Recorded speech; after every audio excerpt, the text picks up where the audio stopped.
اللہ کے یہاں نہیں پوچھا جائے گا تعزیہ بنایا تھا کہ نہیں، خواجہ صاحب کے یہاں کتنے بار گئے تھے، کبھی نہیں پوچھا جائے گا۔ پیر صاحب کا ہاتھ پیر چوما تھا کہ نہیں، ایک مزار پہ ایک چادر چڑھایا تھا یا 1000، بالکل نہیں پوچھا جائے گا۔ اللہ کے یہاں نہیں پوچھا جائے گا نیاز فاتحہ کیا تھا کہ نہیں، صاف صاف سنو، تو پھر پوچھا کیا جائے گا؟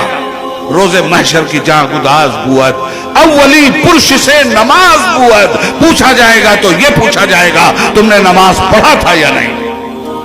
جو کام بالکل ضروری ہے اسے غیر ضروری سمجھ لیا مسلمانوں نے، اور جس کام کے بارے میں کوئی پوچھ گچھ نہیں ہے اس کو فرض سمجھ کے یہ قوم کر رہی ہے۔ اور میں سنی ابن سنی بول رہا ہوں، ٹنی والا کام نہیں، سنی والا کام۔ سورج سوا نیزے پہ ہوگا، ماں بیٹی کو نہیں پہچان رہی ہوگی، بیٹی ماں کو نہیں پہچان رہی ہوگی، باپ بیٹے کو نہیں پہچان رہا ہوگا، بیٹا باپ کو نہیں پہچان رہا ہوگا، نفسی نفسی کا عالم ہوگا۔ انبیاء کرام کا عالم یہ ہے کہ خدا کے سامنے جانے کے لیے لرز رہے ہوں۔ کتنا بڑا کلیجہ ہے ہماری اس امت کا۔